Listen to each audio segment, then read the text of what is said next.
don't have to tell you things are bad. Everybody knows things are bad. Everybody's out of work or scared of losing their job. The dollar buys a nickel's worth. Banks are going bust. Shopkeepers keep a gun under the counter. Punks are running wild in the street, and there's nobody anywhere who seems to know what to do, and there's no end to it.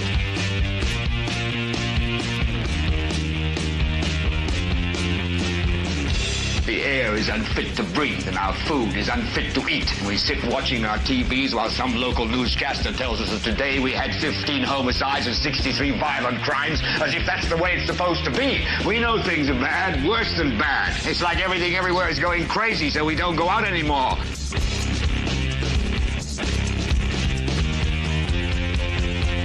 We sit in the house, and slowly the world we're living in is getting smaller, and all we say is, please, at least leave us alone in our living rooms. Let me have my toaster and my TV and my steel-belted radios, and I won't say anything. Just leave us alone. Well, I'm not going to leave you alone. I want you to get mad.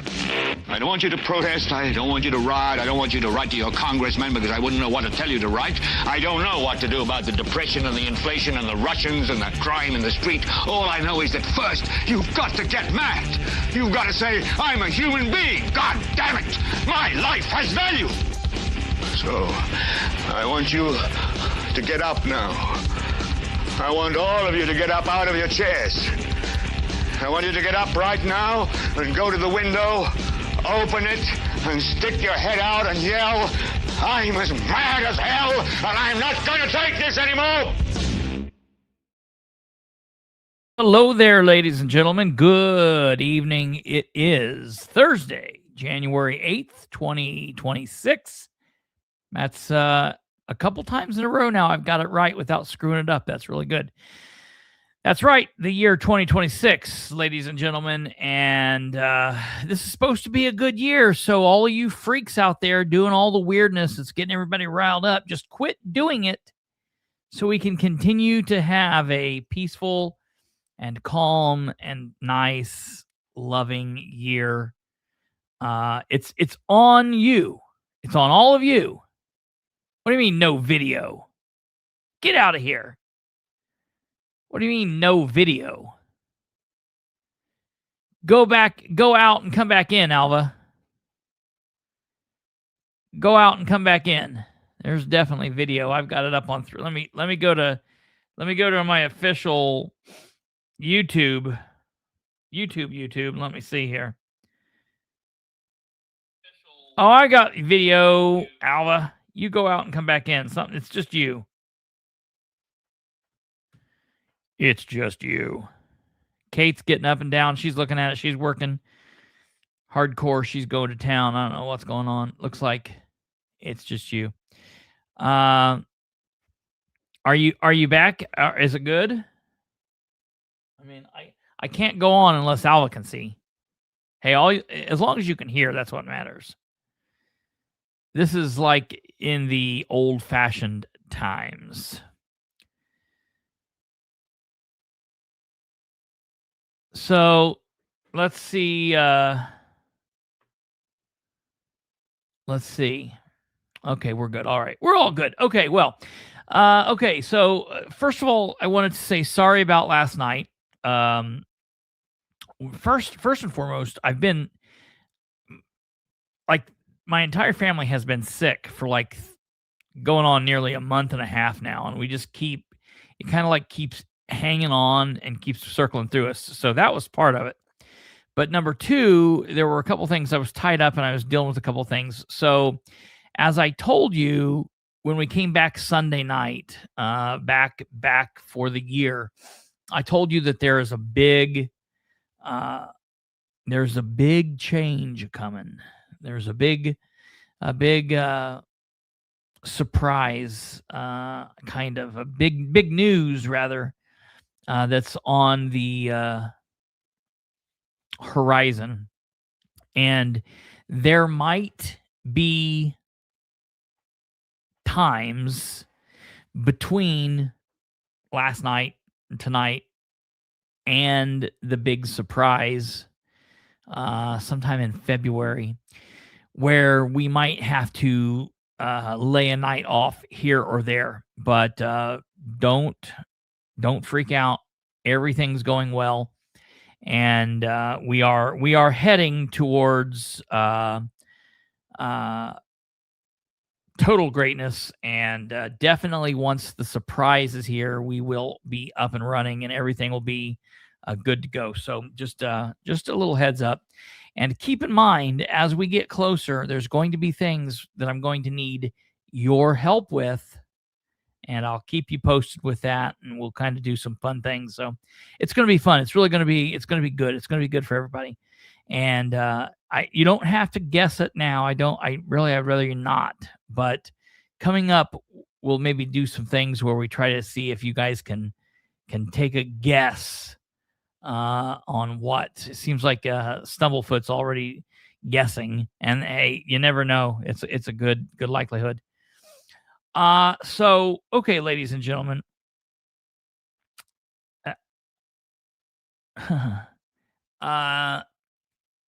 today's been a day, and it's basically, it all stemmed from Monday's council meeting. I guess I need to put a counter up and start going.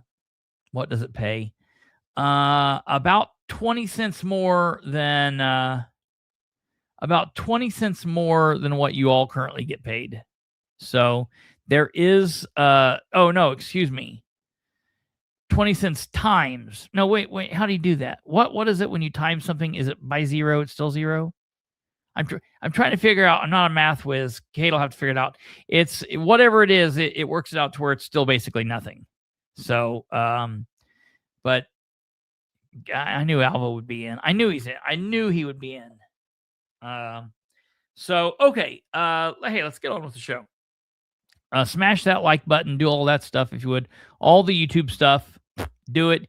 If you're not on YouTube, what are you doing? If you guys are here, and you've been here for like years and you're somewhere besides YouTube, why? Whatever. It's fine. I love you wherever you're watching from. It doesn't matter. As long as you get the information, that's all that matters. Okay, so a couple of things. We're going to talk about some local politics. We're going to talk about some election kickoff things here in just a bit. And we're going to do all of that. But before we get there, I feel as if I need to touch on this Minnesota thing. This ICE shooting in Minneapolis, Minnesota, that everybody's having thoughts and opinions on, and like everyone else, I have thoughts and opinions on this as well. And Space Cat opens up here perfectly, like, with the great setup, with your perspective, I'd like to know what you think of the ICE agent being in front of the car. Hello there, Bartlett. Welcome.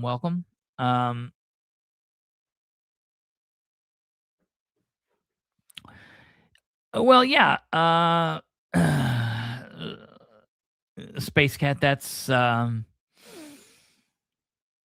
yeah, we'll talk about that here in just a second. So we're gonna, that's the show. Obviously, you can see it by the title. And listen, I'm telling you, I'm just giving you guys a warning. And I know that there are people that like it, yada yada yada.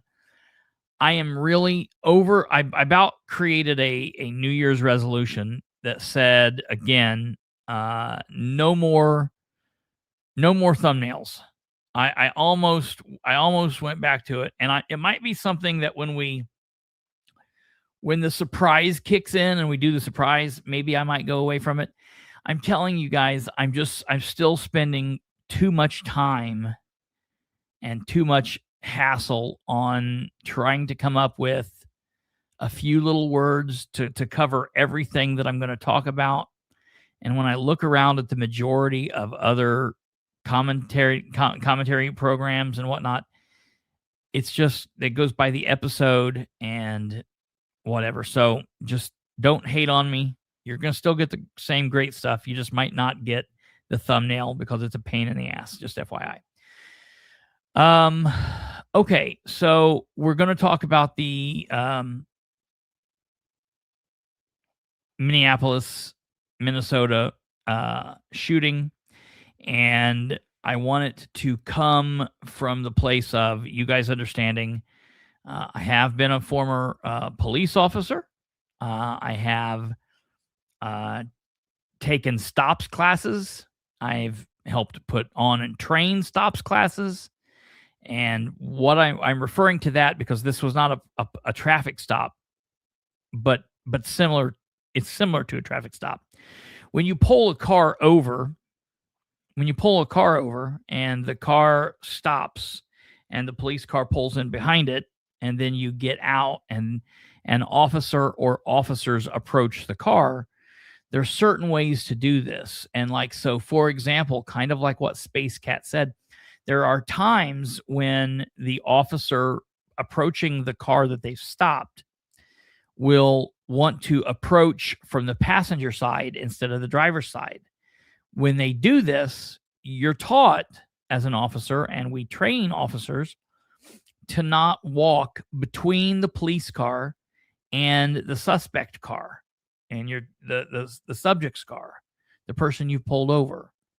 They're not a suspect necessarily. They're just a person that may be speeding, or maybe you need whatever. So you're trained not to walk between your car and their car. And that's for a couple of reasons. Number one, specifically at the nighttime, you let them know where you are because you move in front of your headlights.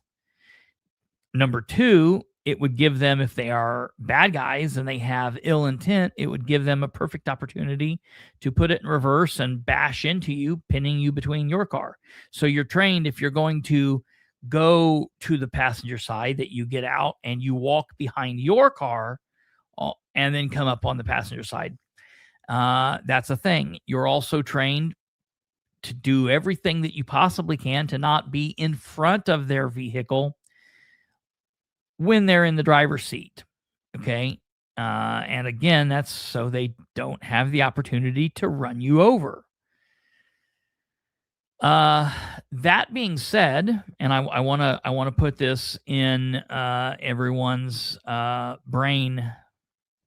There have been a lot of police officers who have been seriously injured by being drugged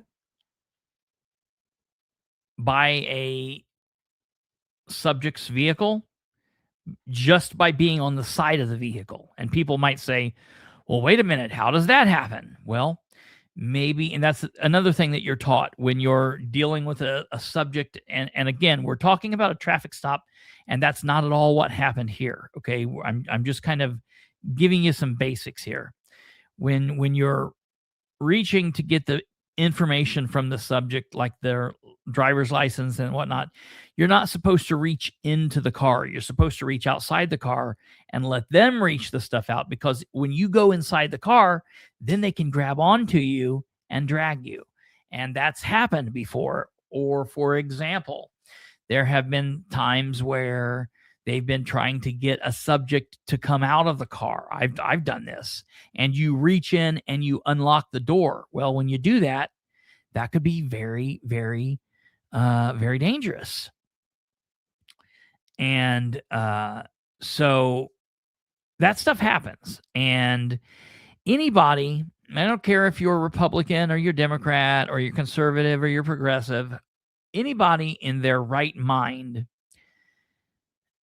that believes a person behind a vehicle is unarmed without a very serious, deadly weapon is totally insane.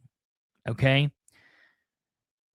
When I get up in the morning and I put on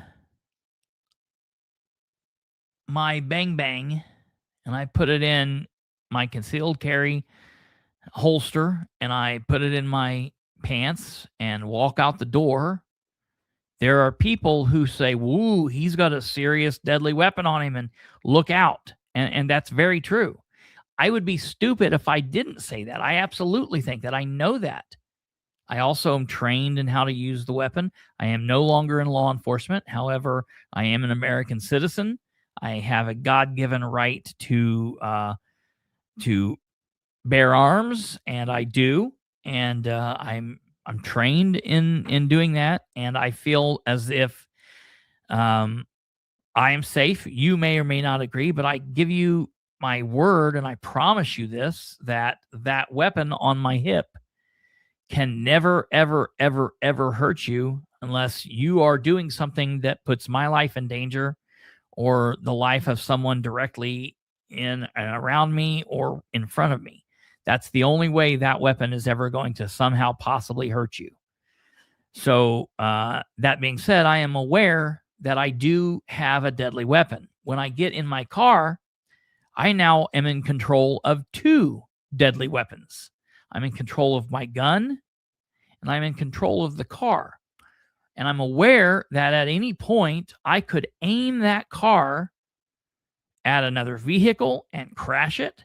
I could aim that car at a person and crash them. I'm aware that I am in control of an extremely deadly weapon. And just as I have to use common sense with that vehicle, or excuse me, with that gun, I have to use common sense with that vehicle. And if I don't use common sense with that gun, sometimes bad shit can happen. And sometimes it's bad shit that could happen to me. And if I don't use common sense with that vehicle, oftentimes bad stuff can happen to people and to me. And I have to be aware of that. Now I want to pause here, and I want to talk about another incident, another issue, I guess, rather. It's something that my dad said. Look, I want you guys to see this, man. No, I can't show you. I can't show you this because I'm afraid I'd get kicked off. Look at this. I got this in the mail the other day. This is a really cool box. This is a box that says Benchmade. It's really cool. And I can show you this, but I won't take it out. This is a really cool little thing. And if you pull this out, it's a knife. It's really cool. It's a Benchmade knife. It's really nice. And on the blade of that Benchmade knife, I put it lets you put like a quote or a saying. And I put a quote on there that is a quote from Louis Pasteur, but it's a quote that my dad used to say all the time, and I've said it on here a lot. And the quote is, "Chance favors the prepared mind," and that's a quote that Louis Pasteur had said, or it's attributed to Louis Pasteur. But I guarantee you, if Louis Pasteur said it once, my dad said it 500,000 times. I can't tell you how many times at work I heard my dad say this. Chance favors the prepared mind. And that's something that I took with me. I take with me into everything I do. Chance favors the prepared mind. That's just a really big quote that it's so much so that I attribute it to my dad more than Louis Pasteur. Anyways, along with that, a lot of you have heard another thing that my dad always said that I use a lot. And that is, you can do anything you want in this world. You can do anything, as long as you are prepared to pay the consequences. You can do anything. Absolutely. My dad always said, don't. That's, yeah, I've heard that a time or two as well.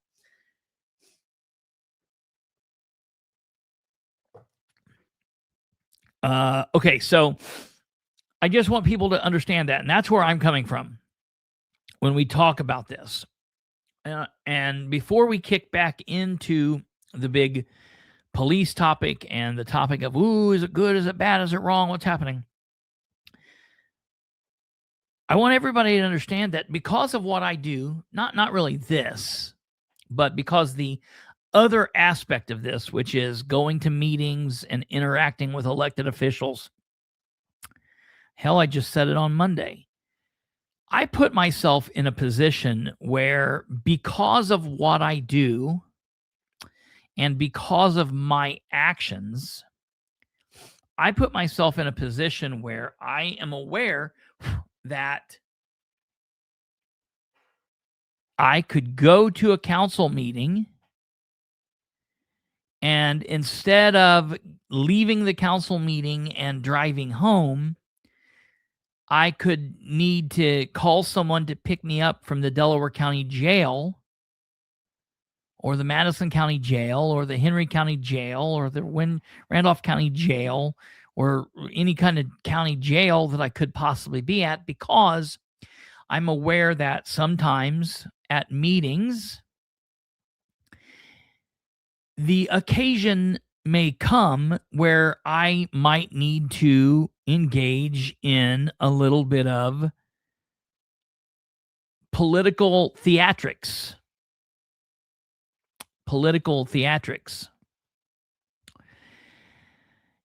And I'm aware that when I engage in those political theatrics, sometimes people would call that protest, that might put me in contact with law enforcement officers. And because of that, I'm aware that there's an inherent risk to that. Listen, there's a lot of you on here that just flat out don't like officers for various reasons. And I don't hate you for that. I don't knock you for that. I don't hate officers. I don't not like officers. I'm still the stupid guy, I guess. I still look at most officers as probably doing the right thing. Now, I know there's a hell of a lot of them out there that teeter the other way and they do the wrong thing, and I'm aware of that, and we deal with that and whatever. So it's always a good saying that the fewer times you can interact with a law enforcement officer, it's probably the best.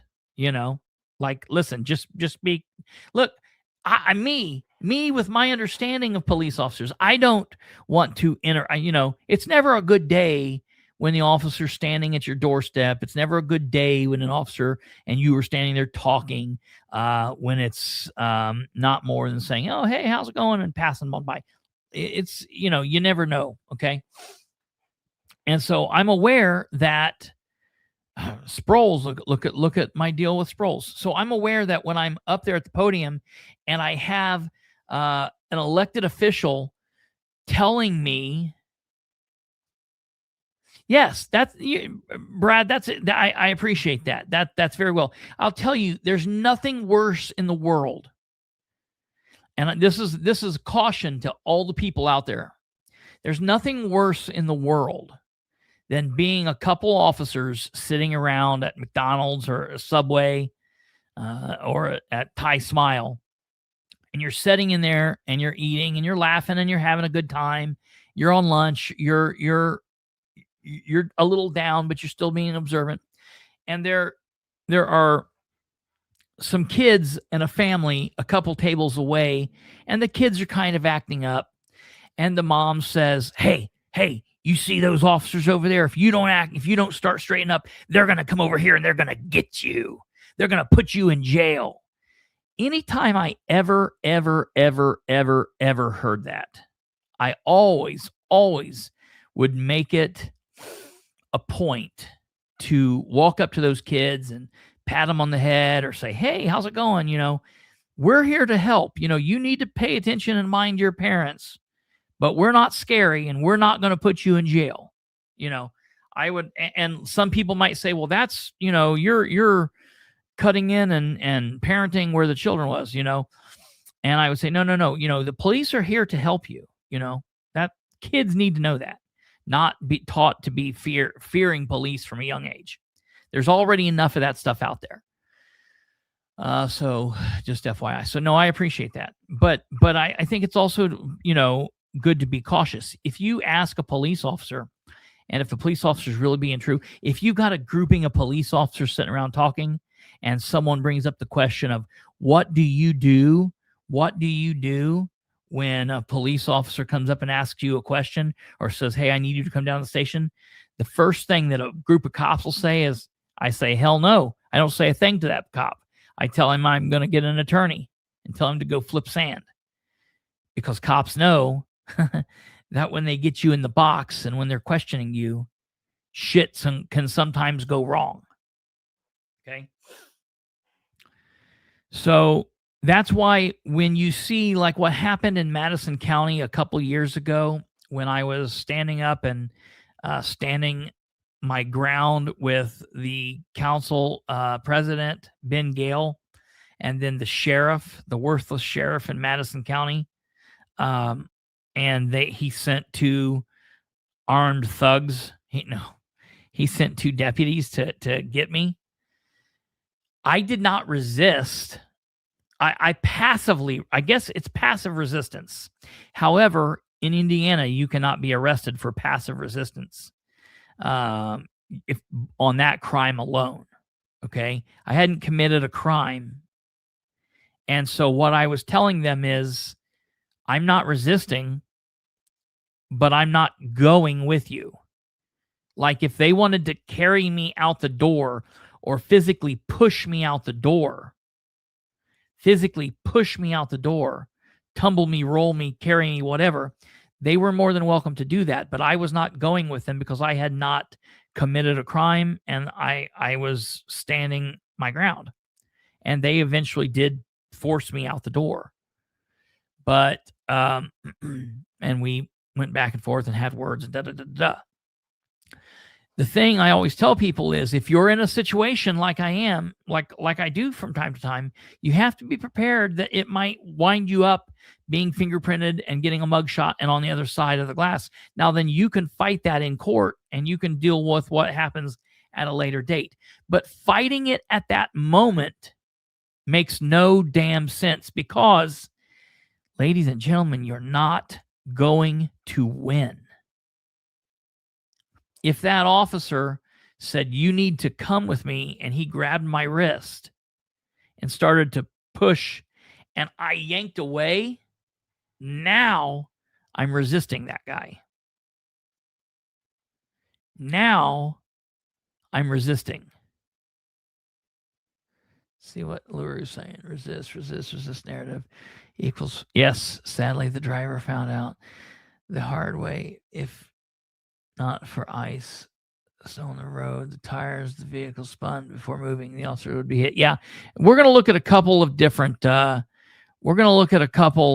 Different angles of this here in a second, and we're going to get more into it. I'm just laying out a narrative for people to be very careful because, I don't ever want to be on the right side of things, but because I get hot-headed and I pull away or I put my hands on the officer, now all of my righteousness goes away because I've now created a problem for myself.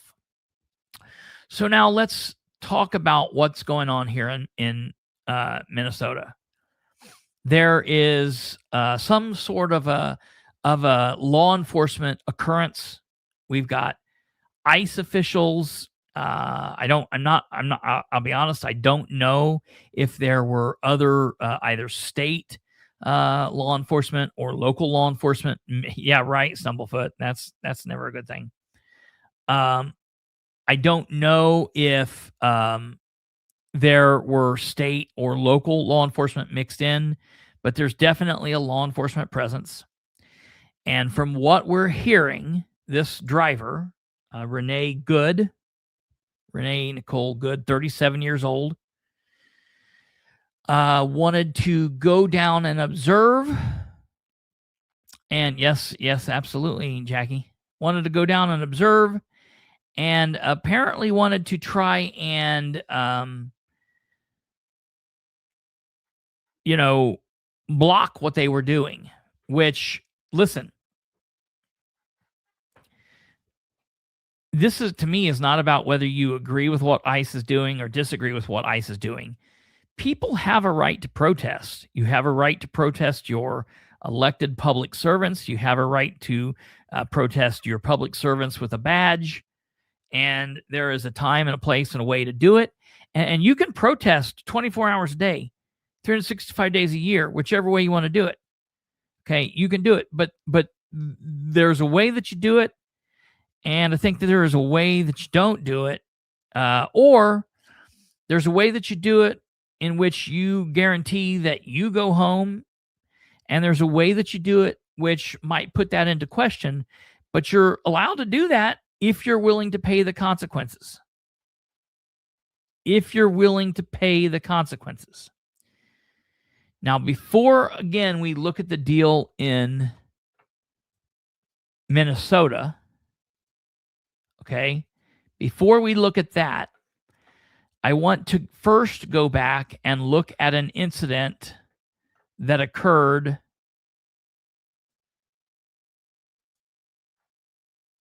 back in June. This occurred on June 17th, 2025.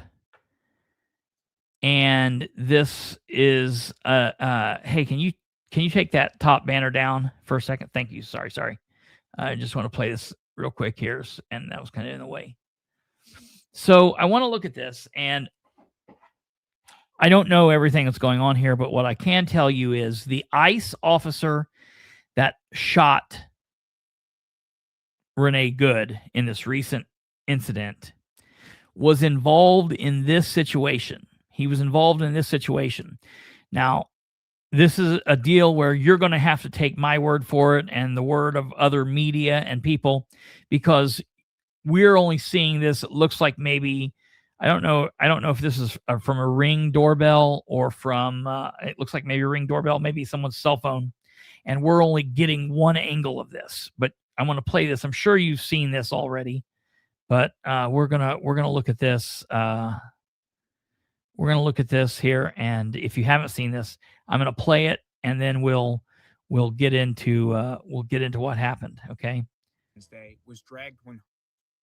So you're going to see a car here, okay, and you're going to see these law enforcement officers here running after it. Okay.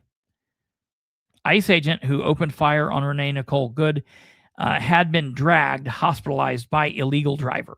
Okay, so in this car is an illegal driver who was being arrested for, one, he was illegal, but he had also been had warrants for some kind of sex crime, some kind of serious sex crime.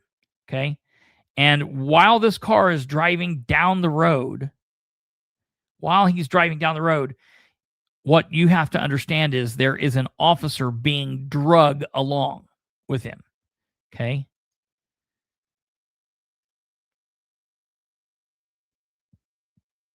And so those officers go running after him because of that. So it was a Ring doorbell.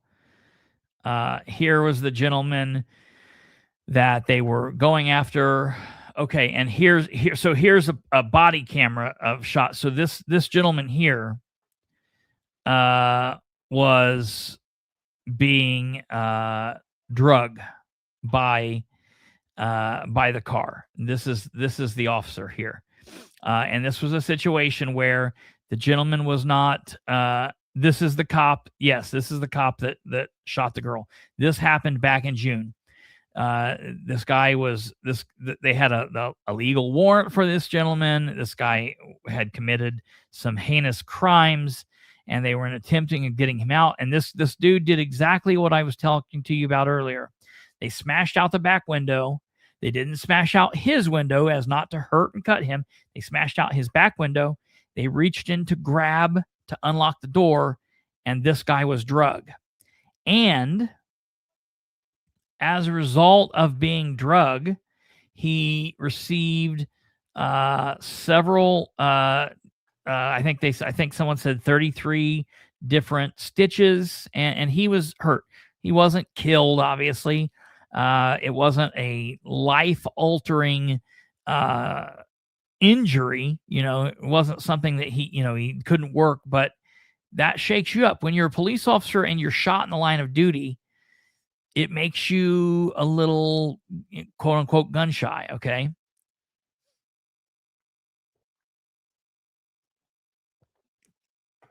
So that takes us now to the situation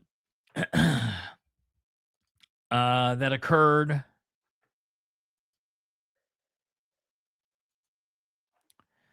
on just in the last couple days. And what I want you to see now here is what we're going to look at first is a shot from, let me see if I got the right one pulled up here before I put it up. Yeah. The first thing we're going to look at, because I think this, in my opinion, this tells everything that you need. And this is a bad angle. I mean, it's a bad video shot, but it tells everything that you need. And what I'm going to do is I'm going to actually take me off the screen. I'm going to put this up full. Okay. So what we're going to be watching, the camera is going to angle. Right now we're looking at this big marijuana nugget right here. Whatever. I think it's a evergreen tree of some kind. And we're going to be looking over here to the right-hand side of the screen, and it's going to come into play. And I'm going to slow this down. I'm going to play it, then I'm going to slow it down. So we're going to watch it in fast. Agents just pulling up here. The vehicle is Lower right. there. Okay. So there we saw it. Okay. I'm going to go back here. And Go back here, and we're going to watch it again. Now, for everybody that says, oh, this wasn't anything, this wasn't blah, blah, blah, blah, blah, blah. In my opinion, the cop was hit. The ICE agent was hit. In my opinion, the ICE agent was hit by the vehicle. Now, not hit in a way that killed him, not hit in a way that knocked him down and she ran over him. He wasn't drugged. He was hit by the vehicle. And I got to be honest, I think, and it's kind of punny. This ICE agent was, in my opinion, saved by ice, by snow. But there was a little bit of ice on the ground. And because of that, her tires spun. And because of that, I think that's what allowed him to be saved in this situation. Okay, so I'm going to play this really slowly, and I want you, when you watch this, and sometimes I ask this, and a few people do it. As many people that are watching as possible, when you see this, if you think that the guy was hit, please press 1 and send it in the comments. And if you think that he was not hit and that I'm wrong, please hit a 2 in the comments. So 1 for hit, 1 for hit, 2 for Bilbrey's wrong, he wasn't hit. 1 for hit, 2 for he wasn't. Okay, and as many of you as possible, please, for the love of God, I want to see how many people agree or disagree with this. Okay, we're gonna go slow here. It's just pulling up here. Okay, now I know it's blurry. Here he is right here. Okay, so here he is right here. Oops, I screwed that up. Let me get it big here. Here we go. That's what she said. Here we go. Vehicle is. Okay, we're gonna back it up. The vehicle. The vehicle.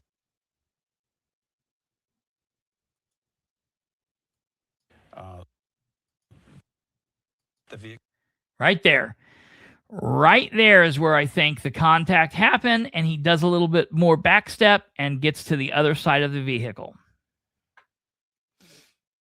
Is lower right. There. Okay. And he's obviously shot by this point because this is the angle we don't get to see. Okay. So there's And that. And then so she fast that it's obviously hard to crashes take into place. this vehicle. And I want to say this before we go any further. This is tragic. It's like, I don't want anyone to die. I don't want bad guys to die. I guess it depends. You know, depends on what we're doing, what they're doing. Like, it sucks that this woman died. It sucks that the choices were made that put this into action. Okay. This is a tragic situation. I'm not out here gloating. I'm not out here like laughing. I don't, and for look to me, that's just as bad as the people that were laughing and carrying on when Charlie Kirk was killed. Like, this is not something that makes me go, oh, look at that libtard, look at her. No, this is a bad situation. Okay, this is a bad situation. I'm not out here saying that we need to, hang all the ICE people. We need to, down with these people, whatever. I just want people to understand when they're out here and they're saying, like, he should have tased her. He should have done nothing. He should have been at home. Look, he's got a job to do. They were out there, and all of this happened in seconds.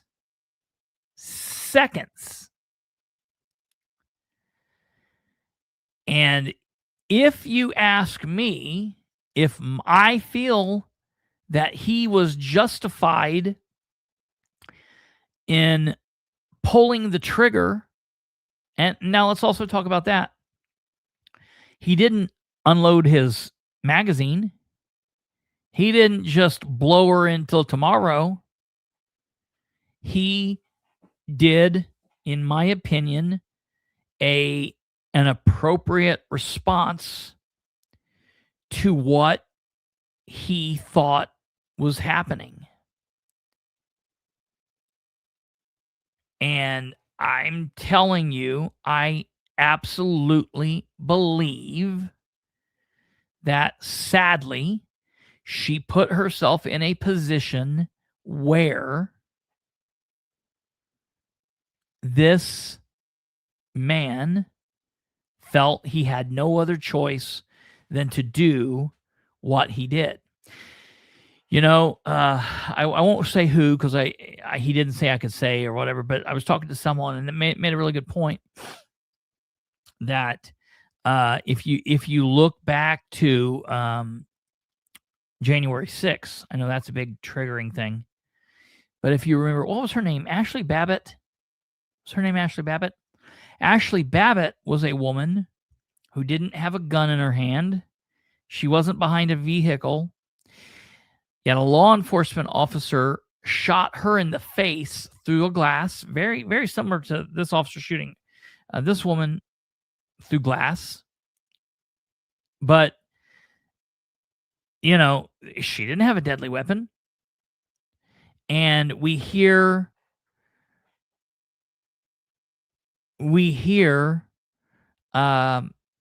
that all the outrage for this, but we didn't hear liberals, saying, hey, wait a minute, why did this officer, he shouldn't have done that. So that's very interesting. I want to see what this says. Completely avoidable situation. The longer clip shows the deceased individual yield for officers. An ICE vehicle drove by without issue, but the second stopped and demanded her to exit. Bad approach. And listen, it could have been, and this is a thing that happens. Let me go to, give me a second. Let me get to the other side, because I have not showed that. I haven't showed, and I know that we've all seen this, and we've seen this to death. It's been shown, but in all fairness, I feel like I should show it just so that it's here. Let me see. Okay, here we go.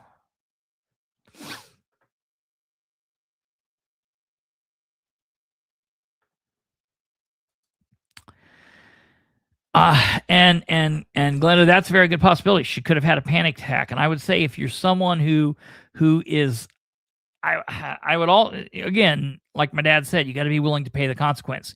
If you're somebody who panics easy and can't react or shuts down, I maybe wouldn't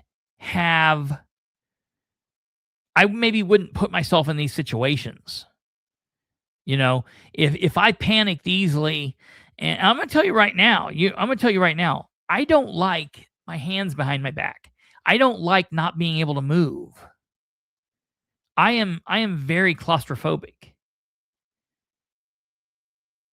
And I'm aware that when I go up there that might happen. But I'm prepared for that. And I'm aware of that. So I'm willing to put myself in that situation if that happens. Okay. All right, so let's watch this here.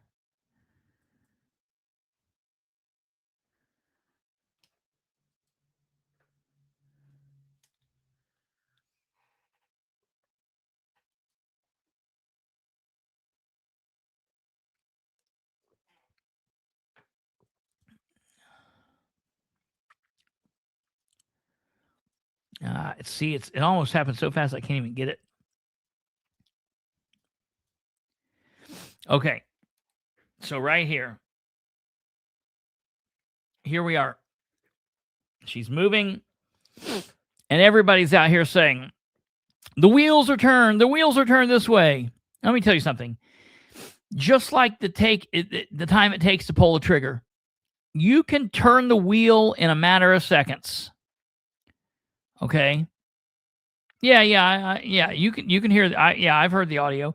I'm cutting the audio out in this situation because I don't want to hear the other people talking. I mean, let me see if I have one. The ICE agent.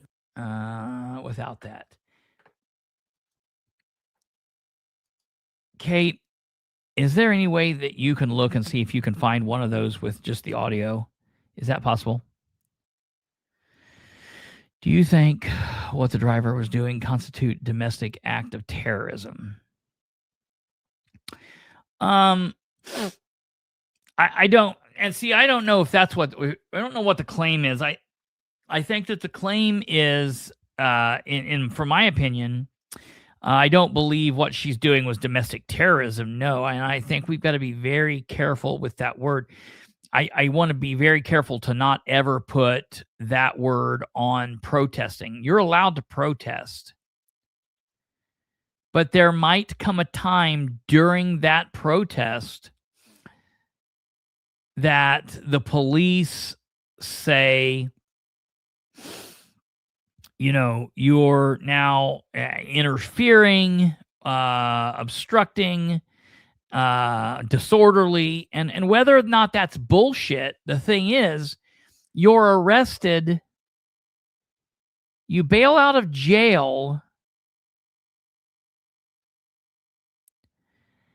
and you go to court and you fight it in court. And I understand, because here's the deal though, Stumblefoot. If you're up at the front of the vehicle and the tires are pointed, the tires are pointed one way, and then the tires are turned, you're still going to move forward a little bit as you're turning. I guarantee you, if we recreated this, I guarantee you, doing the exact same thing she's doing, you would still come in contact with the person at the front, because just because of how big the vehicle is, because the tires that are turning are back further than the front of the vehicle. So I fully believe she came in contact with him. Do you think the driver was even looking forward, or was she looking to her left at the smashing windows? I'd be honest, I don't know where she was looking. I don't know what she was. I don't know what exactly she was doing, but short of them telling her to drive forward, unless because listen, there have been situations. There've been situations where you've had multiple police officers calling out different commands to a suspect. I just watched one the other day, actually, where there was a young guy that was shot and killed because there were officers telling him to get down on his knees, and there was another officers telling him to raise his hands. And so there were officers telling him to get down on his knees. There was other officers telling him to raise his hands, and he didn't get down on his knees. He instead started to raise his hands, and when he got his hands up in front, the officer shot. And that is a situation where I think that you have a bad situation. Unless you've got officers telling, thank you, Kate, unless you've got officers telling this driver, drive forward, then she should have been listening to what they were saying. Look, I didn't like when I was slammed into a wall in Winchester. I didn't like when they took me to... Now, I know I can be seen smiling in the video as we're walking out the door. That's because I know these idiots are making a mistake. That's what she should have done. I don't know that she would have been right. I don't know that she could have necessarily sued and the same result happened. But at least this is a situation where, look, right, wrong, or indifferent. Let's say it's militarized madness. Let's say Trump's agents or it's like the SS and they're out walking the streets. You're not going to defeat them. One person is not going to defeat them in a car. One 37-year-old female in a vehicle with no weapons other than the vehicle. The vehicle is a weapon. And she could have hurt lots of people with that. But she's not going to go down there and stop all of this. It's going to take a lot more people. So the only way for her to fight this is live to fight another day. Live to fight and sue and go to court. Not, you know, I'm sad because she put herself in this situation. That sucks. I'm sad that she put the officer in this situation. You know, I know that people think that cops are all mindless and whatever, but I'm telling you, taking a person's life is not easy. Even when you are in a position that you have to. You know, this is a tragic situation all around, and surprising to a lot of people out there. I know a lot of people are surprised that I, in fact, am a constitutional conservative. Whoa. You know, and listen, I'm not talking about even whether if the, you know, or should these ICE people be out here doing the thing and doing all of this isn't bad. Is this like Trump's SS out here asking for papers? I'm gonna tell you, how many people have we seen? How many Americans, Black Americans, Hispanic Americans, white Americans, how many of just straight up Americans have these people bust in the door, arrested, and sent off to black hole camps? I mean, is that happening daily, or like what's happening? Or are these people arresting people that should be sent out? So she was a danger to the public. I mean, listen, there's not a whole lot of public around here. There's a person on the road down here at the stoplight. I mean, I guess if she took off fleeing and they didn't shoot, she could have absolutely have been bashed into that guy down there. She could have been a danger to him. But being a danger to the public isn't all. If she was a danger to those law enforcement officers or to just one law enforcement officer, then that could be enough. Kate found a video here. Let me see. And I know we're all big boys and girls, but I will just say, just FYI, there is a lot of bad words in here. So Jeff Green, if you're out there, plug your ears. Plug your ears, Jeff Green.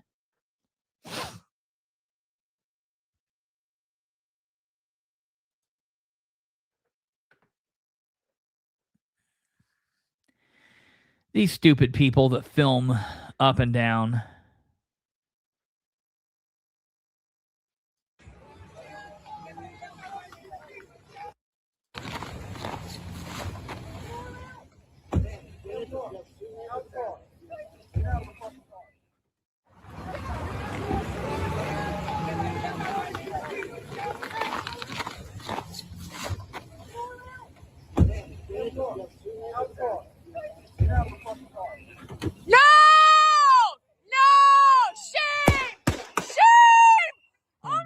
3. God! What the fuck? What the fuck? You just fucking, what the fuck did you do?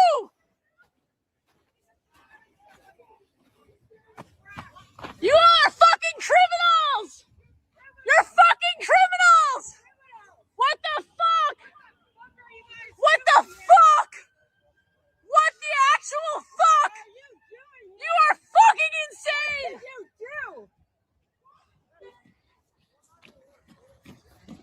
What did you do? You! Shame! Shame! Shame! Shame! Shame! Shame! Shame! Shame! What's happening to her? What happened? But Brad, that's a little bit different because you're talking. I mean, I'm assuming you've never had a cop come to your door because you have instigated yourself into some sort of police investigation. I'm assuming that you're saying that you've never been on a traffic stop and never had a police officer come up and pull on your door, because that wouldn't happen. That wouldn't necessarily happen. You know, I'm trying to think. I'm trying to think back. I know I've opened people's doors, and and started to help them out, like if they've had warrants and things like that before on a traffic stop. But there's not a reason that you'd go pull on the door. The reason in this situation is she's inserted herself in this police activity, and you know they're you know telling her to stop, to get out, whatever, and she's not doing that. And you know, the other thing that we can't see in this situation is they can see her hands, they can see what she's doing. We can't see that. Maybe they could see that she was putting her hands on the wheel and getting ready to drive away and putting the car in drive, you know, different thing. I don't know. We can't see that. And I don't know that they can see that. I'm assuming that. I just know that we can't see what she's doing in there, and maybe they could see. We'll have to see. It'll be interesting to see if body cameras are released. I believe they should be. I'm fully expect them to be. They should be. And if they aren't, I've got a problem with that. If they don't release the body cameras, I will have a problem with that. I feel like we should have a problem with that. It should be released. We've seen this.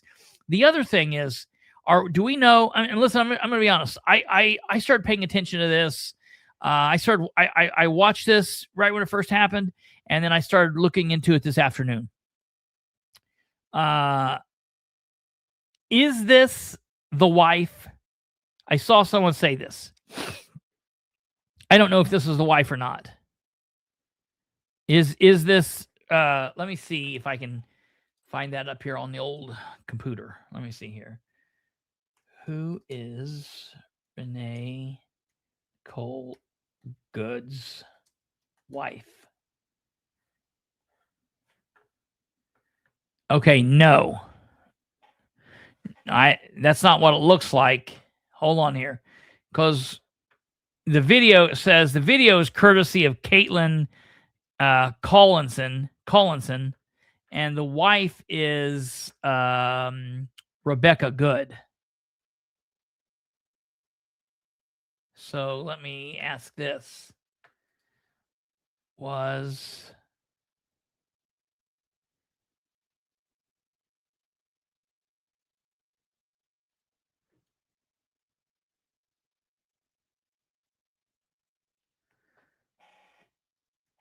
Renee Good's wife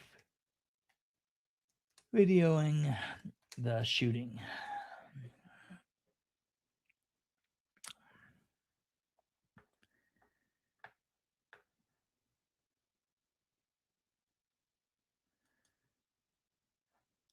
Renee Good wife's claim the Minneapolis shooting was my fault in video amid anti-ICE fury.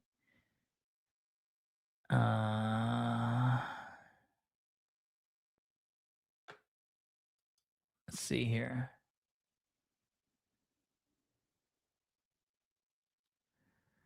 I don't know. I guess this is the reason I'm saying this. I guess this is the reason I'm saying this. So let me back this up here, and we'll watch this here for a second. I just feel like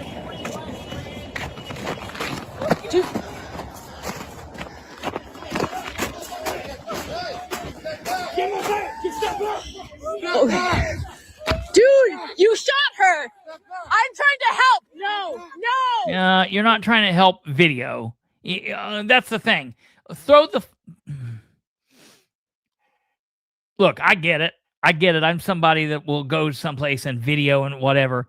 But if I'm somebody that is right there and someone needs help, I'm going to throw the camera down and help if I can. You're not going to do that with all those cops around. They're going to be doing that and calling EMS and doing all that stuff. But you're not. You fucking shot someone in the fucking face. I don't think this video, or I don't think this person videoing is the wife. The fucking face. Do you have a conscience? Do you have a conscience? Because, first of all, if this is the case, this is strange. If this was my wife, okay, that's her in the doorway. Okay, that makes sense. Because, like, this woman, that would be insane. Because, I'm not going to be, like, making a point on camera if this is my wife who's been shot, you know. Don't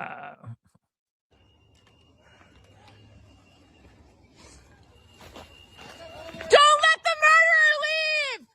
Don't let the murderer leave! This is insane.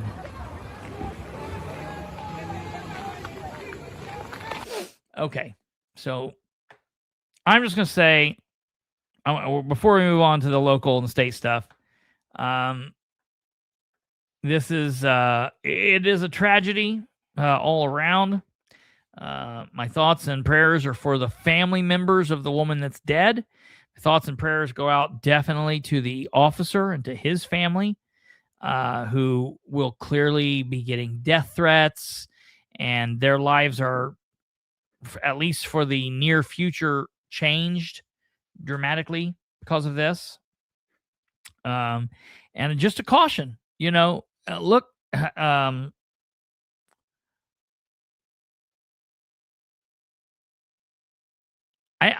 think so, Brad. I do think it will be. I hope it is. I hope there's a demand for it. I know there's a demand for it. I think they have. I hope that it is. I hope that it is sooner rather than later, and it will be beneficial. It'll be beneficial. We'll see what happens. The city failed to do their jobs as the Fed done their job. I'm interested in. I would be interested in what you mean there, Stumblefoot. You can either put it in the comments, or if you want to text it to me or whatever. I would be interested to know exactly. I don't understand what you're trying to say there, but I would definitely be interested in what you're saying there is. I'm not saying I disagree. I just don't really know what you're referring to there. Okay, so in ending, bad situation. You go out, protest. I protest. Speak your truth. Do not let people cut down on your First Amendment right, Second, any of your constitutional God-given rights. But like my dad told me so long ago, be prepared to pay the consequences for your actions, both good and bad, all around. Got to be willing to pay the consequences and understand it's always better. It's always better to live to fight another day than to die and be some story for someone else to carry on.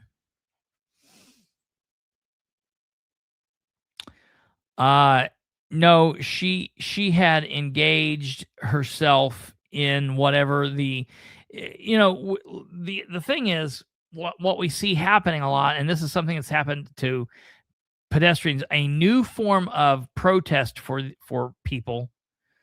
And it looks to be like a lot of people on the left side of things is to block roadways, to block passageways for just regular other citizens or law enforcement. And she had blocked her car sideways, and in my opinion was obstructing these law enforcement officers from getting through. So they were trying to get her out of the roadway, or to get her out of the car so they could get her car out of the roadway, or whatever. And she was there. And then when they approached the vehicle and they told her to get out, here's the bottom line. I'm not somebody that says, if a cop comes up and says to you, hey, give me your name and ID, and they don't have probable cause to stop you, that you should comply. I don't think, I'm not somebody that thinks that, like, you can hold your ground on the situation. But in this situation where you've got something going on with this vehicle, with her in control of the vehicle, if she would have just sat there and not done anything, and they would have shot her, that would have been a problem. That would have been a serious problem. She wasn't shot because she was protesting. She wasn't shot because she was sitting there. She was shot because after they had talked to her, she put the car in gear and began to drive, even for a split second, at one of the officers, again, who, if we go back to the very, very, very initial video that we watched, and I gave you all, I didn't see anybody put a number 2 in the comments. I didn't see anybody. Maybe there are people out there that feel like he wasn't. I gave you guys the opportunity. Matter of fact, I'll give it to you one last time here before we go on. We're going to play this, and we're going to watch this just for a second, and I want you to tell me if it looks, you're going to put a 1. If you've already put a 1, you don't have to. If people want to go back, they can go back and scroll and watch it. But if you believe that this person in the car did not hit one of these ICE agents, put a number 2 in the comments. If you think this ICE agent was not hit, we're going to watch it fast, and then I'll go back through and we'll watch it slow. So here it is.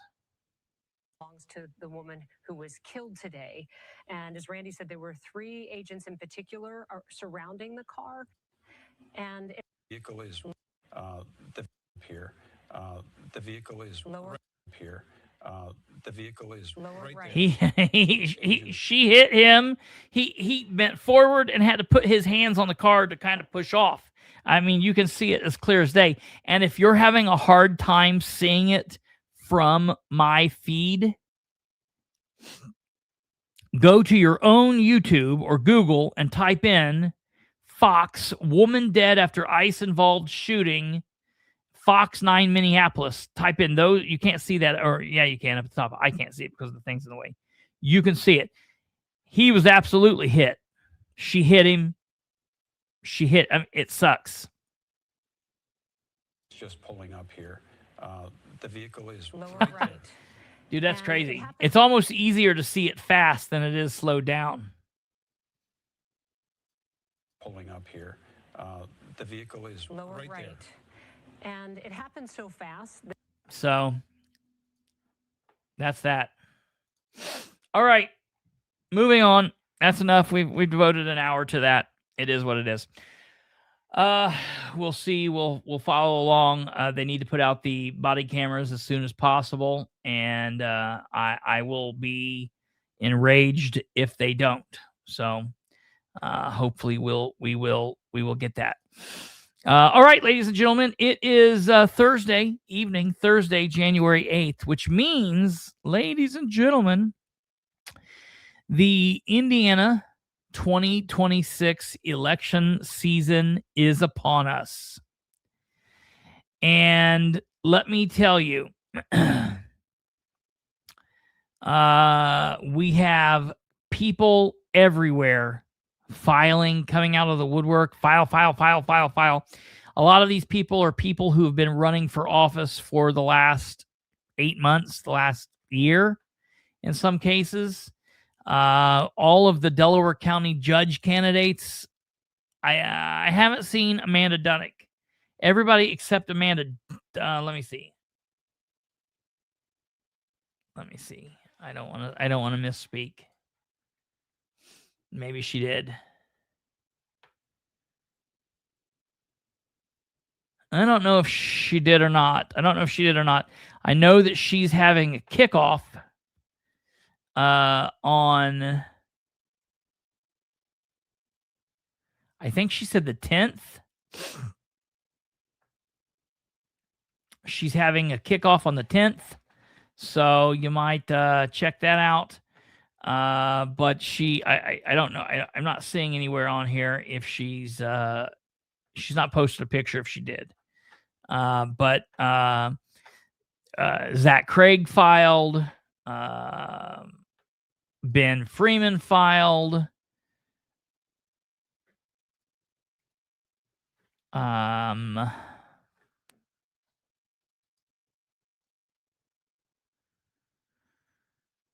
Yeah, I'm not seeing anything. Okay. In Delaware County, Jeff Stanley filed. The current chief deputy filed to run for sheriff. Jim Mokel has filed.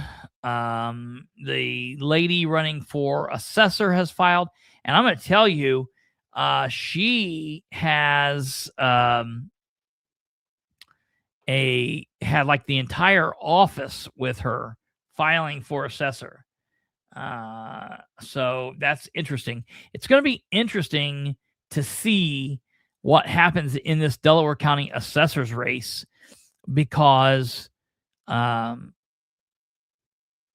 there's two people that basically say they have the current assessor's blessing. However, I'm seeing the current assessor and the most of his staff are like appearing in the picture of one candidate.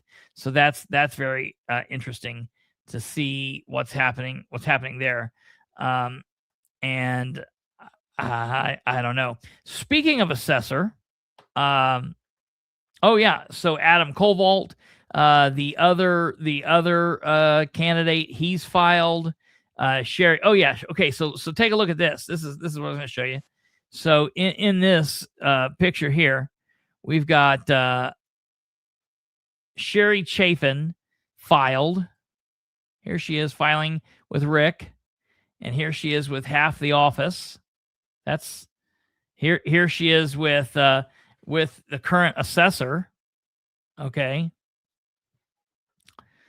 And so that's interesting. Okay. I wondered that Bartlett, thank you. So they've still not filed yet. So that's that. Kovault, though, filed. That was yesterday. Kovault filed for today. So that's interesting.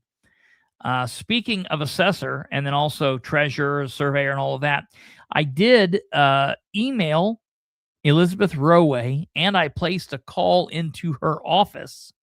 And I emailed saying here at first, I wanted either her or a staffer to call me back, because I wanted to get some information on House Joint Resolution 2. And I told them, I said, I've got a couple of questions, but I'm really just wanting to start off with where this came from, where this idea generated in her mind. Did people from Delaware County come to her? Did people from Madison County? Like what? I know the talking points behind it, but who brought this to her? Okay. I'm interested about that. The Democrats from the Delaware County area went down there in like one big fashion. It looks like Sarah Gullion, who is candidate for Sue Arrington's seat. So that's District 34. John Bartlett, who's running in District 33. And Phil is, it starts with a G, Gift, something like that, is running against Roway for District 35. And then Andrew Dale, who's running as a Democrat against State Senator Scott Alexander. They all went down to file. So that's there. So we're really kicking off. What I have done in years past is about every 2 or 3 days between now and February 6th, I call the clerk's office and say, hey, who's filed? Anybody filed? I'm not going to do that. That's stupid to do. What I'm going to do is about every 2 weeks, I'm going to call at the end of the 2 weeks, just say, can you send me over a list? And so we'll see. We'll keep track of it that way. It really doesn't matter until we get down to the last, and we'll see what happens. So that'll be that. Again, if you're interested in filing, if you want to file for something, you have until noon. And really, you need to tell yourself in your mind, you have until 11. You have until 11 on Friday, February 6th to file. And so that's that. If you're, that's a gift. Yeah, I thought it was. If you're filing for local office, you can file in your local county clerk's office. If you are filing for state office, you need to file at the Indiana State House. If you need help with any of this, please do not hesitate to contact me or Kate. We'll help you out. I want to be very clear. This paperwork that you fill out and file has to be done very meticulously. You cannot mix things up. You cannot have Scribner's errors. Do not allow them to kick you off because of a spelling error, which I don't think they would, but God knows. I don't know. Do not let them kick you off because you've checked a wrong box, because this isn't like a situation where they're going to say, oh, we know what you meant, and it shouldn't be that way. In a lot of places, it's probably not. But here in Delaware County, I know in Madison County, I know in Henry County, probably in Randolph County, they'll go through this meticulously and they will boot you if they get a chance. So there's the email tpsprogram@gmail.com. If you need help, please let us know. You can email us, call me if you need to call me. If you want to send your paperwork into us and let us look over it, I'll do that. I'm sure I can get Kate help. What's up, Kate? Now, I will say that Randolph County in the past looks over the paperwork when you turn it in and points out errors right then and there for you. That's what they've done in the past. That's good. Which is fabulous. That's not to say that's what they're going to do now, but in the past, I've noticed that has been kind of SOP for them. That's good. I can appreciate that. That's good. We have had Pam ask what I'm filing for, and I will tell you here in just 1 second. As I've said for the last little bit, I am filing for, hold on, where is this?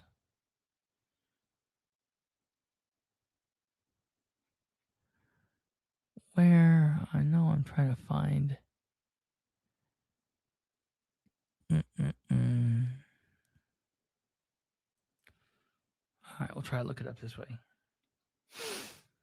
Okay, here we go.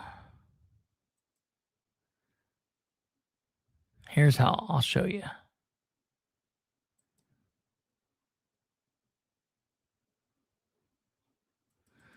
I tell you what, you know what? Let me just do this. This will be easier.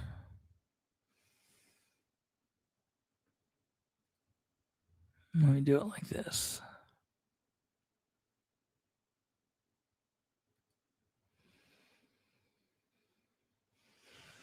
Okay, Indiana politics, GIS maps.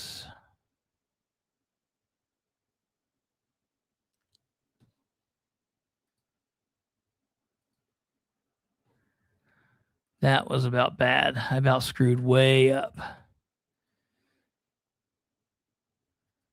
I just about killed the show. Stand by here. I'm pulling this map up.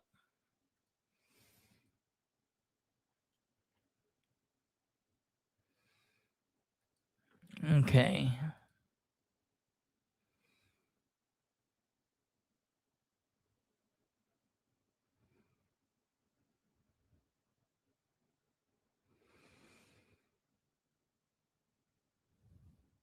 Really? That's cool that they do that. Okay, so folks, this is something that a lot of people don't know about. They're I want to get rid of this. Okay, here we go. Hello, silver lining. How do I get rid of this? Damn it. Okay. So in Delaware County, your commissioners' districts are here. Oh my God. Don't be so crazy. Okay, here's Delaware County. Your commissioner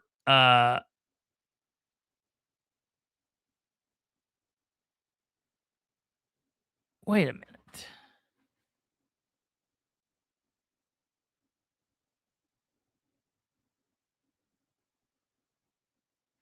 Hold on a second.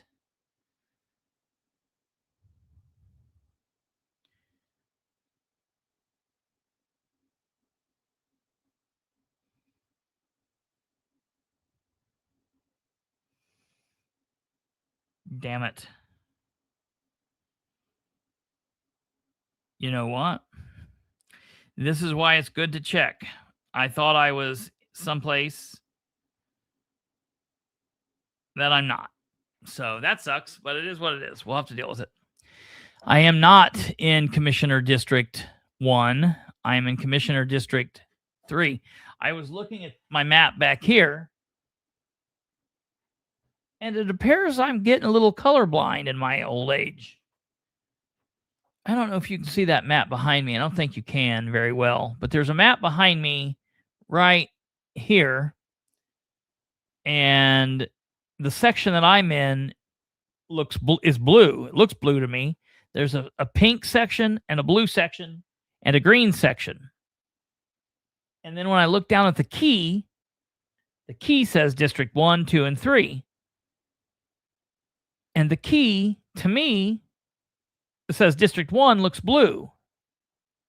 But when I just pulled this up on the map, and it's a good thing that I did, or that would have been a screw up, this is color-coded differently. This says District 2, District 3, District 1. And they're all kind of green, but different colors of green. But this is the district that I'm in. So I'm in District 3, which means I'm going to have to change that on my paperwork. So I'm glad I found this. So see why this is important to look through this. Because even somebody like moi can mess up. So this is the district I live in, which means it's going to be a little bit harder this year. Dave, I'm not running for commissioner. The reason the commissioner districts matter is I'm running for delegate. I'm running for delegate, and the delegates are decided.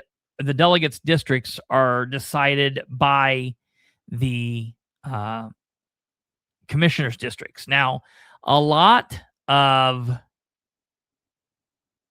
I knew that. I know you said that, and you're like, well, I'm in one. And I'm like, yeah, there's no way. I know that you said that, and I didn't understand. That threw me off. Well, anyways, so I'm wrong. District 1 is the one that has 18 people in it. So basically, anybody can win. Yeah, Henry's in Albany. He's in District 3.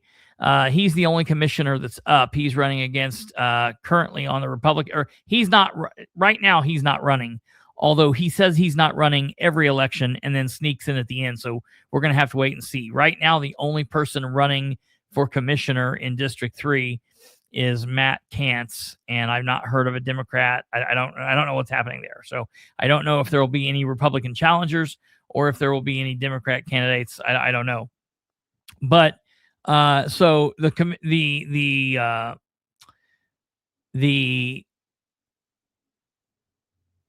delegate districts, our District 1 has 18 delegates, District 2 has 5, and District 3 has 5. Now, how most counties do it is it's an at-large. So they just say we have 10. So we got 28 delegates. Most counties say we got 30 delegates and just the top 30 people win. That's who's going. But they do it this way. Because this way they know that in District 1 they're not going to have 18 people run, so they can just stick people in, and this is how they get away from it. And I will say Tim Overton, when he was going to be this grand chairperson of the Republican Party, was supposed to fix shit like this, but he's keeping it the same as Ed had it so they can continue to play their games. Tim Overton communicates a little bit better. I will give him that, but it's the same bullshit games. The exact same bullshit games. I'll just tell you that's what it is. So that's that. But I will be running. Let me look at this now.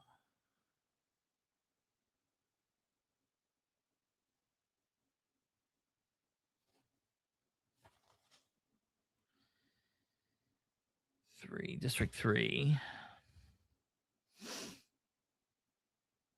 Ha! That's weird.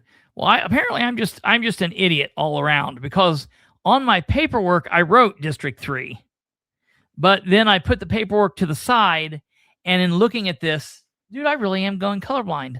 Can you do that as you get older? I didn't think that happened. I either thought you were colorblind or you weren't colorblind. That's crazy. Because I swear to God, that looks like blue to me. That's so wild. Well, whatever.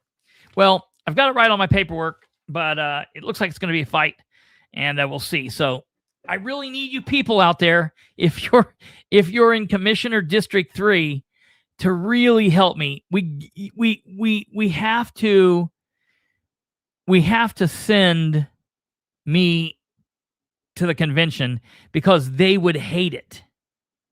They would hate it.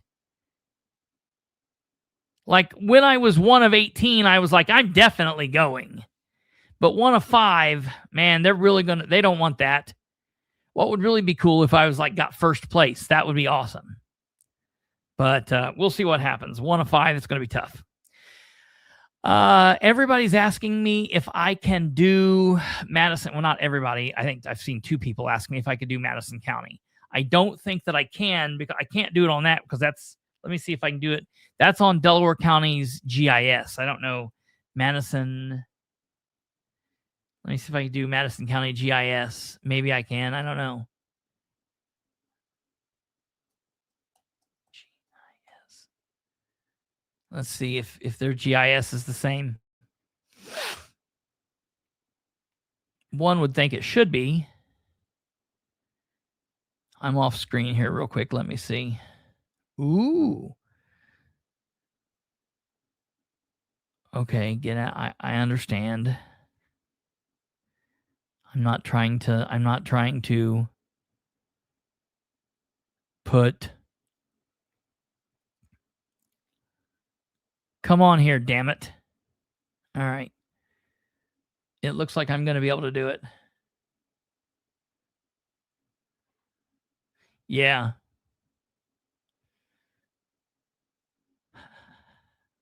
Yeah, but you know what? It would have had to have been a year ago. I can't do it now. That's the problem. Although I got 30 days, I could move. Oh, well. Maybe if I don't make it in District 5, they'll just put me in one of the 18s. You know what I mean? Maybe if I don't make it, they'll just allow me to be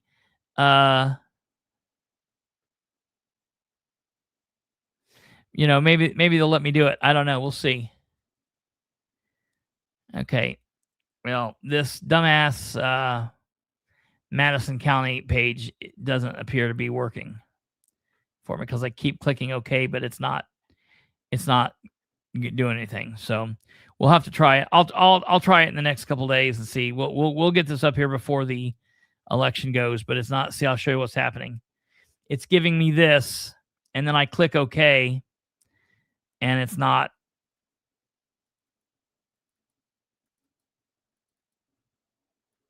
It's not doing it. See what's happening? Oh, no, I didn't. Ah, ding. There I go. Huh. I didn't see that. I don't agree to any terms. Okay, let's see here. Let's see. Tax parcels off. Take those address points, put them back on. Road labels, symbology. Precincts, election administration. Now let's back out.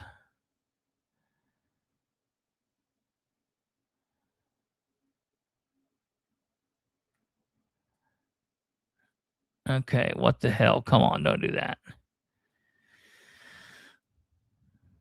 Okay, here we go. So we've got this basically says nothing.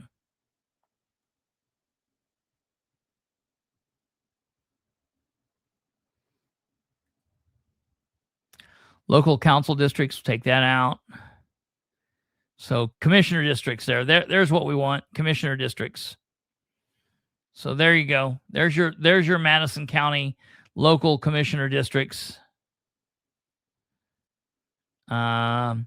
District 3 to the top, District 2 to the west and into Anderson, and District 1 is in the pink to the east and up into Anderson a little bit. So there's where your commissioner districts are. Your council districts, take the commissioner districts off. Your council districts are 1, 2, 3, and 4. Here's your state House of Representatives. Rowway's a real big part over in here.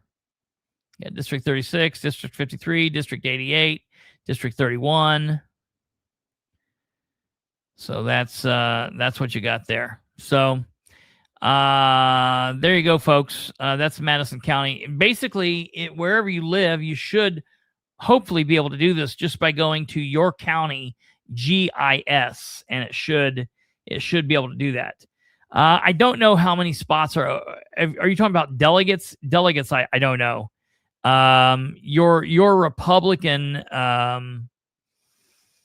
Republican delegates should be close to what ours are. So I would say between 35 and under, 30, 20, 28, 29, 30, somewhere around in there. Catherine might know. I don't know. But all right. So the last thing I want to say before we leave, we've had a lot of people still filing, and the filing continues through the 6th. So be aware of that. I am still, I guess, battling the local, the local Republican Party at the city level here in Muncie. For whatever reason, I don't know why this is happening. You know, it is what it is, I guess. But I've sent out an email to the president of the Muncie City Council. I sent it at 6:13 p.m. on Tuesday, January 6th. And I asked him how we could possibly move forward. You know, what can we do to do better here? And I'm going to go through here and just double check because he hadn't responded as of yesterday. Let me go back through and double check. It's January 7th. Okay, let me go down to the 6th just to be sure. Okay, we're gonna give you. Okay, because what I told Tim when I talked to Tim during that phone call that I walked you guys through was it would be a good idea if he, who's the council president, had so much power that he could tell his council president, hey, you might want to answer your emails. You might want to reach out to this person. And because here's the thing. Tim was asking me to give Jeff the benefit of the doubt. Give him the benefit of the doubt for 2 months is what he told me, is what he asked of me. And what I asked of him was have Jeff answer his emails. Have Jeff communicate with me.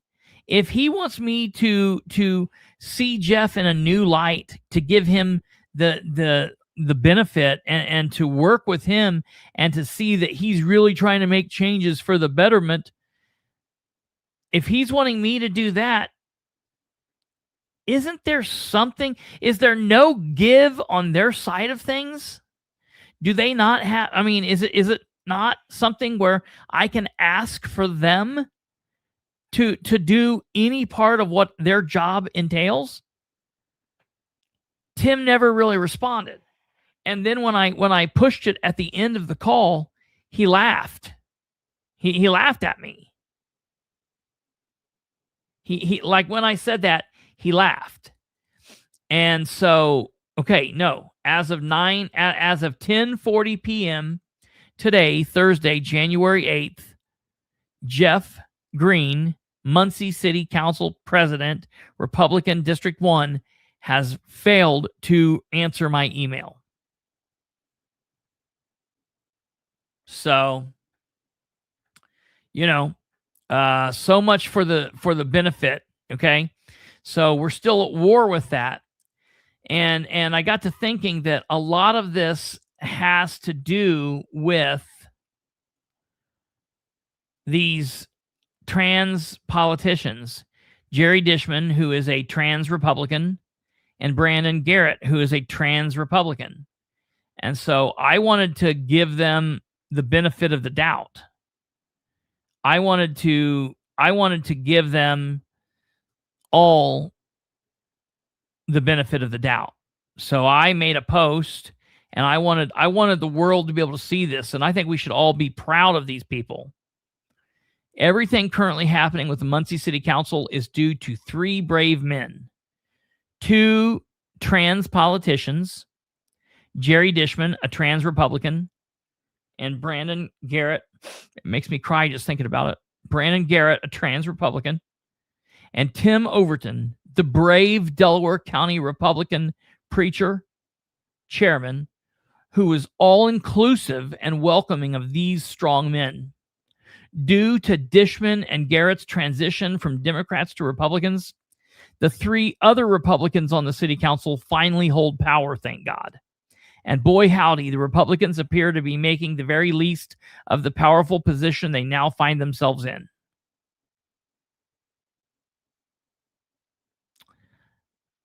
Yeah, I could probably ask for that. They won't give it to me, but I can definitely ask for it.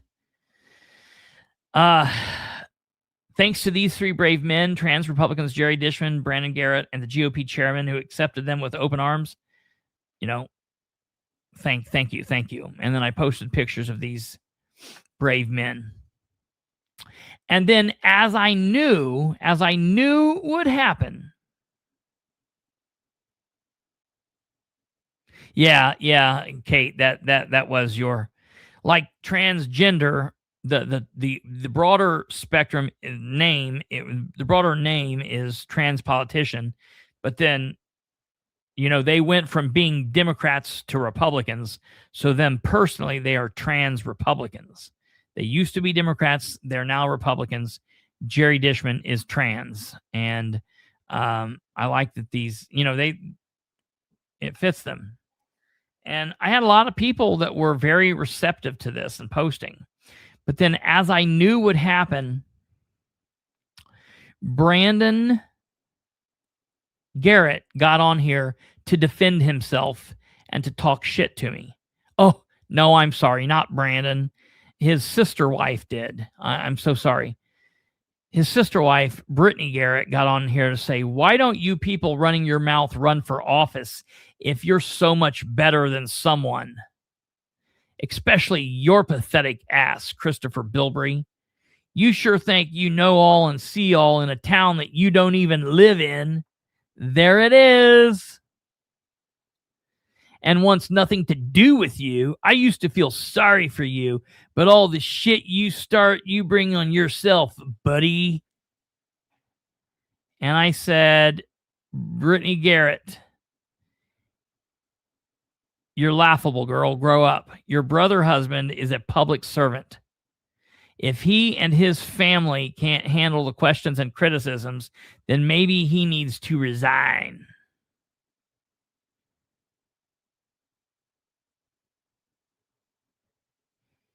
All these people commenting are great. And so that happened, which was just, I love it. Absolutely fantastic. She made another comment, but I don't see where it went really. I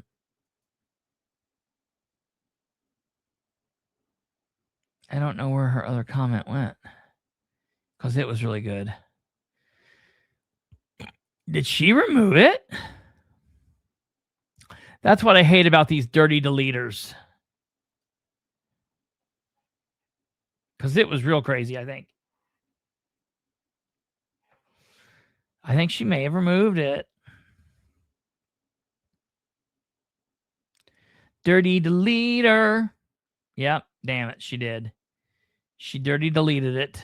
Oh, well. Oh, well. Well, she did that. So that is what it is. It is what it is.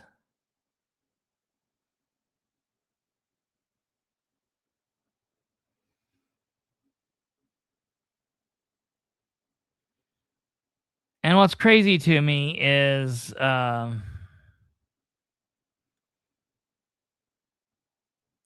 dude.